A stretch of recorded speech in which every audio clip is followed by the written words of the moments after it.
with Pledge Allegiance.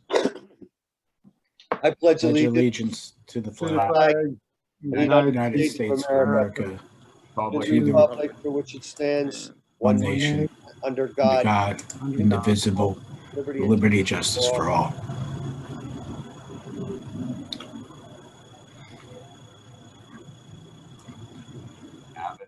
I guess, Tone, do you want to take roll? Sure. Yep. Alton Aglia, I am here. Ray Snyder, present. Debbie Denofa. She is expected to be arriving soon. Jeff Vogel, I am present. Tim Heath. He will not be here tonight. Okay. Brian Long, Here. and I'm here. Great. Okay. I guess we want to do the administrative report. Sure. Sure. You can see enrollment's the same. If you go to the second page. Second page. Yep. Really some school items, we're in the midst of testing right now, and it's, we're day one, and it went well.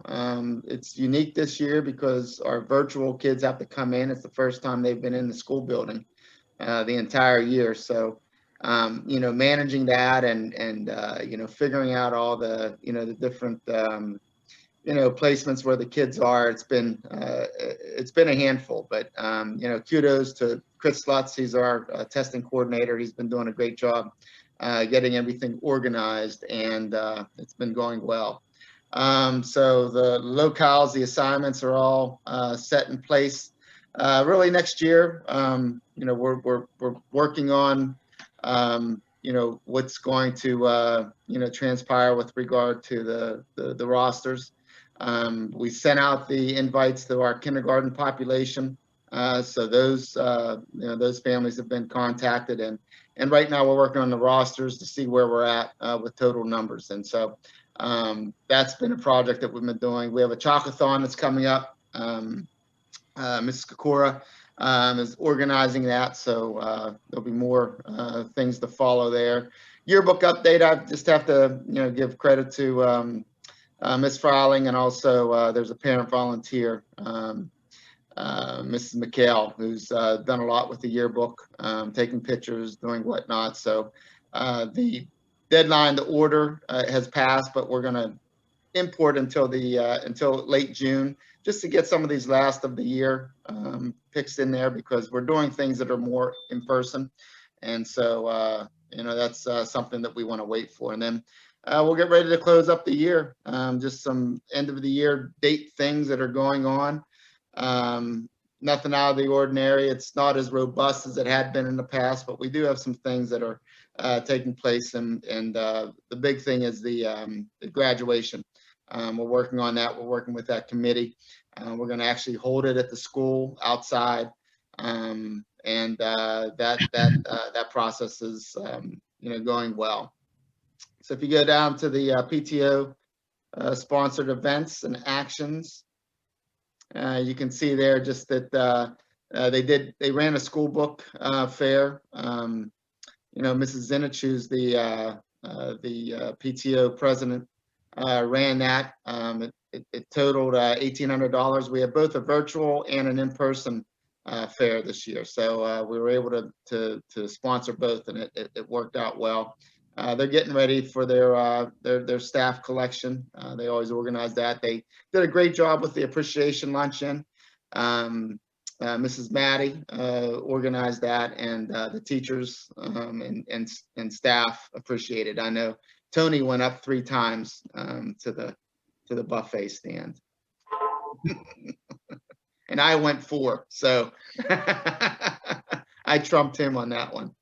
They also had some fundraisers, with Playables and Uncle Charlie's, and the kids are enjoying the donation that they made. The PTO made a donation for recess equipment, and so we were out there playing hockey with them the other day, and so that equipment is getting some use. With regard to operations, just, all the PSERS things have been filed out. Tony got all the district billing in, federal tax returns. PSERS reports are done. We have some staffing, modifications for next year because we have been informed that there's going to be some changes. Mrs. Grant has informed us that, she's going to be leaving her position as lead teacher for personal reasons. So that's going to be a change that we'll most likely make with, with Mrs. Kokora, because we do have 4 lower L classrooms right now, which we projected will be 3 next year. Mr. Ogden, who's been with us since 2011, he's going to be moving out west. His wife has received a job with Nike, so they're going to be going to the Portland area where he's going to be missed. He's been a staple here at our school for a while. And Miss Sissom, she's accepted to take a full scholarship to Temple Law School. So kudos to her for that opportunity. But what a loss this is going to be for our school. Even though she's only been here for a year, she's made just many impressions with students and parents alike. So she will be missed. And then our nurse for the past 8 or 9 years will be leaving us. She's going to be going to she and her family are moving to Florida. So we're in the process of getting a replacement there. And so I know Tony has been working with the annual records with regard to the auditors. He got everything really put into a folder for them to look at. So that should be a smooth process once it does take place. And that's pretty much the admin report. Okay, thanks, Brian. Yep. Let's bring this back up. And I know on open floor topics, we do have. I'm going to admit Mr. Yarnell if everybody's okay with that. Sure.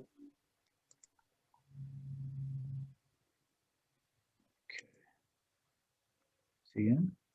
Mr. Yarnell? Here he is. Hey, Tony. How are you? I'm good, thank you. How are you? Good, good. The board is here, and we're going to welcome Mr. Yarnell to the meeting to add some comments that he'd like the board to hear. So, Mr. Yarnell, you can take it away. Thank you. I just, first of all, just thank you to all of you for giving me a few minutes tonight. I really appreciate it. And I know I sent my letter in advance, so many of you probably have had already a chance to, to read it over, but I'd love to share it, and then if there's questions or anything like that, I'd be happy to discuss further. So yeah, as Tony stated, my name is Wayne Yarnell. I have 2 kids at BCMCS, Lucas, who's been a student since kindergarten, and Eliza, who is a 1st grader. And again, thank you for your courage amid a lot of opposition, that was coming your way in August and September when you made those decisions to have an in-person option for students at BCMCS. I know that was not an easy decision. You kind of went divergent from what was happening within Pennsbury and certainly across most of the state of Pennsylvania. So those decisions were, I know, made with a lot of thought. So both of my kids have been back since day 1 of in-person school. And there has been marked improvement in all areas of their education, and I've seen that firsthand, coming from the end of the 2020 school year, and then obviously the start in the fall. So it was pretty dramatic, especially for Eliza being a 1st grader and losing kind of the back half of kindergarten, and her reading has improved dramatically. Outside of the walls of BCMCS, things were kind of crazy when it came to COVID. In the fall and the winter, through the early and mid-January, cases were kind of growing exponentially. But since then we've seen what I hope to be, kind of the end to this thing. They've dropped dramatically. We've seen now kind of in these last couple of weeks, some of the lowest numbers that we've seen since the pandemic began. We have options medically, there are vaccines that are available for emergency use, to any adult essentially in the US, obviously also in Pennsylvania. But despite all of that, the policies and the procedures that were put in place for the health and safety of the students, staff, and the teachers remain. And I wanted to, you know, kind of get into that a little bit. So those things were put in place for a purpose, you know, and the assumption essentially would be that because we've had a great year as far as COVID goes, you know, there've been a couple of blips on the radar, but generally speaking, things have gone, you know, really, really well, that those policies and procedures are what has kept the kids safe. And I'm a data guy. I work actually for Johnson & Johnson. I'm in project management and oncology clinical research. So data's, you know, my thing. It drives a lot of what we do. You know, so certainly as this thing was going on, I was searching for places where data was available. And I found this, you know, this dashboard that collects real world data from across school districts in the US. You know, it kind of called out here some of the things that they were looking to do by putting this dashboard together. You know, and I kind of, you know, honed in on a couple of things that I wanted to share with you tonight. Obviously, masking is probably number one for, you know, a lot of what has been, you know, a lot of the questions are around masking, their effectiveness, both kids and adults, et cetera. So, you know, I took this quick snapshot and just shared a couple of things here, but the masking one kind of, you know, speaks to me because it's all of the US, it's a lot of data, over 119,000 data points, you know, in the responses there. It's correlated based on, you know, different levels of transmission within the community at that time. You know, Pennsylvania has essentially, as to my understanding, been in that high community transmission pretty much for the entire school year. You know, so with that data, it's essentially showing that no matter if kids were masked or not, the transmission levels were, you know, essentially the same. And not to say that they were low if they wore masks or they weren't low if they didn't wear a mask. It's just saying that there doesn't seem to be a correlation between cases and mask wearing in students and in staff. And that same type of data was available for the social distancing, the 6 feet, the 3 feet, you know, and I know there was a lot, again, there about classroom sizes and how that dictated what you guys were able to do. You know, and then I'm not sure, to be totally transparent, what BCMCS has done from a ventilation perspective. I know there's been, you know, doors and windows being opened and trying to keep air moving as much as possible. So it just seemed like, generally speaking, there was not, you know, dependent upon the mitigation efforts, there wasn't a whole lot of needle movement when it came to cases. So, you know, again, I put this out to you guys because I wanted you to see what I was seeing, where the data was coming from, you know, because I imagine that data is at least a part of the puzzle as to what, you know, what you're using to make those decisions. And I really believe that we're at a point now where masking should be optional. And I think both indoors and outdoors, especially outdoors, because there just does not seem to be any data that supports masking kids outside. You know, and I guess, you know, the piece about this is timing, right? That's another key thing. We're weeks away from the school year ending, so I certainly understand that it's like we've gotten this far. Let's just get over the finish line. But I mean, if data is what we're using to make these decisions, then I think the data is supportive of us making decisions immediately. It doesn't require us to wait until the fall. There just doesn't, you know, unless there's some other driving factor. And I certainly understand the challenges that come when you're dealing with the state, you know, with funding and things of that nature. So there are decisions, you know, way above the level of a parental understanding that you guys deal with, and I certainly appreciate that.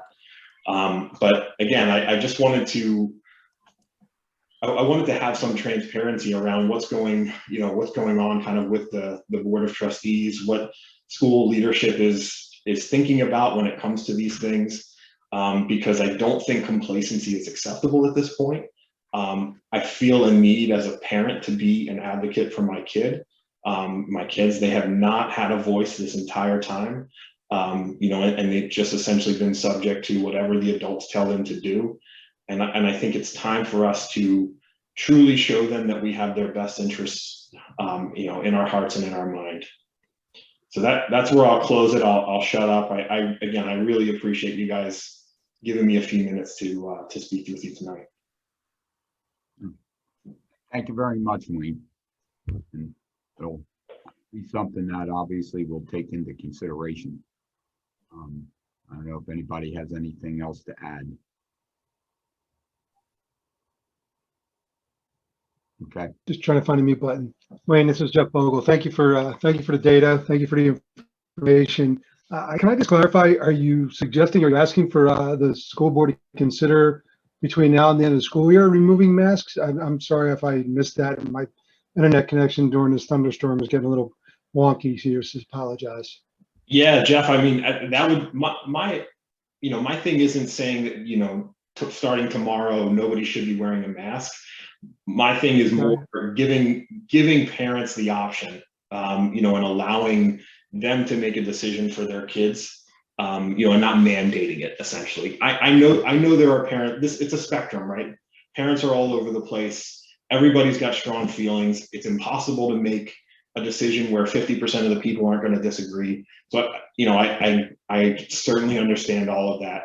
And that's where I think giving some flexibility, especially outdoors, but really just in general flexibility to the parents to say, for my kid, I believe that no mask is right. For my kid, I believe masking indoors is right. That's what I'm looking for. Got it. Okay. Thanks for clarification, Wayne, and thanks for the information. Okay. Thanks, Al. Then I guess moving to business at hand. Thank you again, guys. I appreciate it. More than welcome. Thank you, Wayne. Thank you. Acceptance of the administrator's report. I'll make that motion. I'll second. Okay. Any discussion? All those in favor? Aye. I guess the combination of both B and C, approval of the minutes and ratification of the bill list. I'll motion. And second, Any discussion with either one? No. Okay. Other than D, just to let's see where we're at here. Moving on to new business. Approval of the 2021-2022 agreement with the Bciu. wait, did we do item D Oh, under old business? sorry about that. Approval of the 2021-2022 operating budget. Let me move this out of the way to read the whole thing. Board meeting of April 20, preliminary operating budget was presented. Accepted the preliminary budget and agreed to vote on adoption of the final budget at the meeting of June 30th, 2021. I'll motion to adopt it. And there's no motion to adopt it now. We just have to adopt it by June 30th. Right. Typically, we Oh. adopt it at the next meeting. We keep it on the books for 2 months. Oh, okay.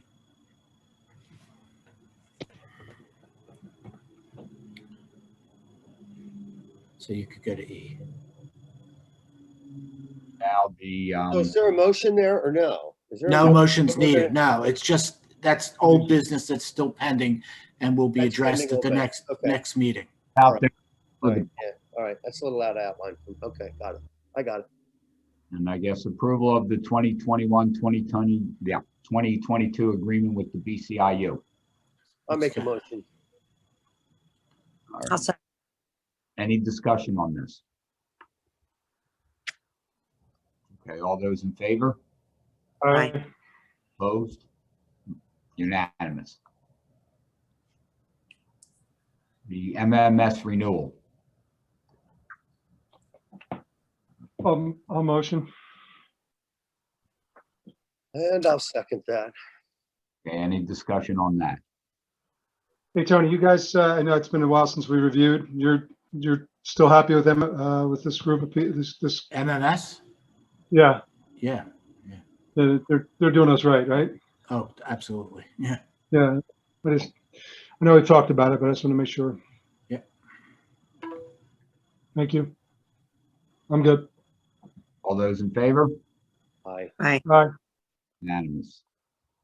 I guess we can do G Made and the H. motion on that and second on the MMS.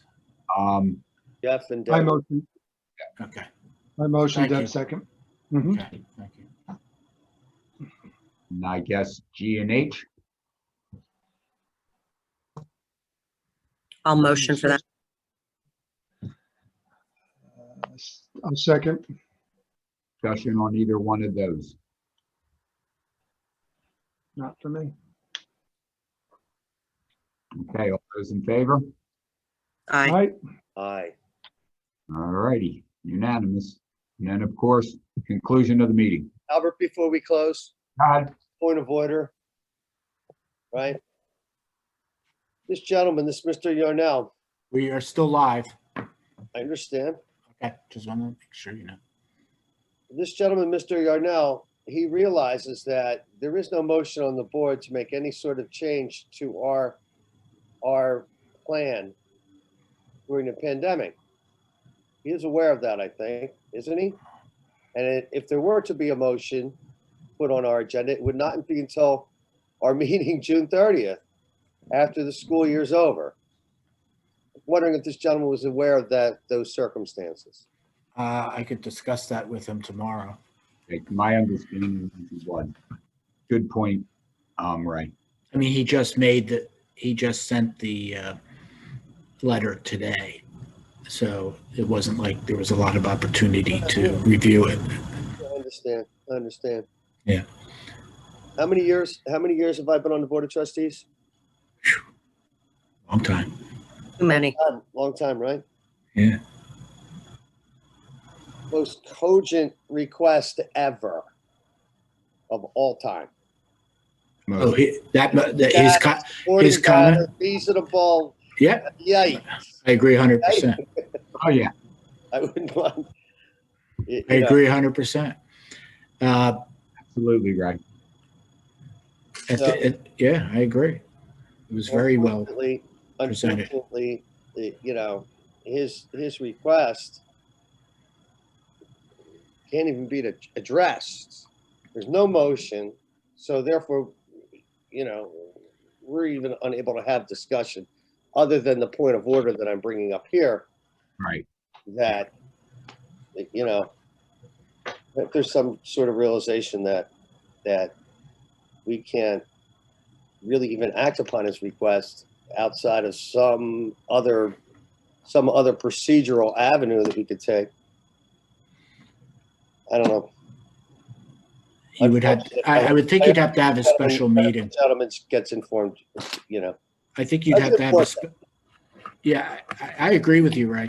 I think you'd have to have a special meeting, and unfortunately, getting that meeting together, finding out what other parents think, what other staff members think, if that's something you want to do, it's going to take time. And by that time, we only have like 11 days of school left. unfortunately.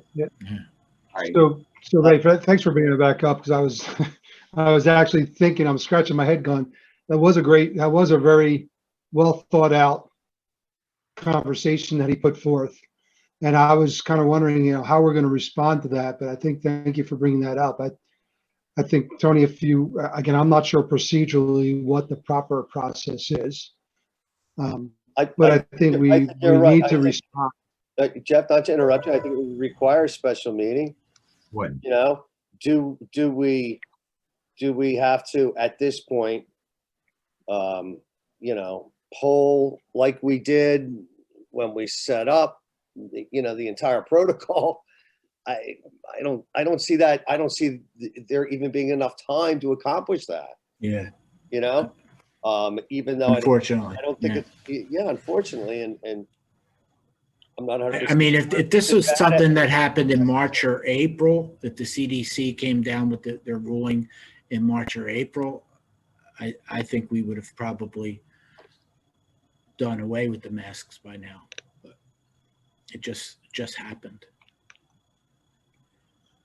I think Agreed. we'd be, I I think think what we'd we- be the only school in the state to change, I agree. which that doesn't scare me off. I mean, we've done things differently before. Sure, It's Didn't follow the policy just, in August. sure. I think he makes good points. Can I, Well, the only thing that, you know, I certainly wouldn't want Mr. Yarnell to think that we're complacent. No, No. it's all valid points, right? so Tony, are you, Right.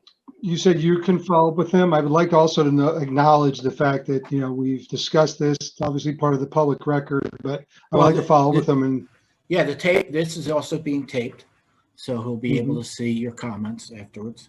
Mhm. You know, I think he made great points. I agree with him on a lot of points.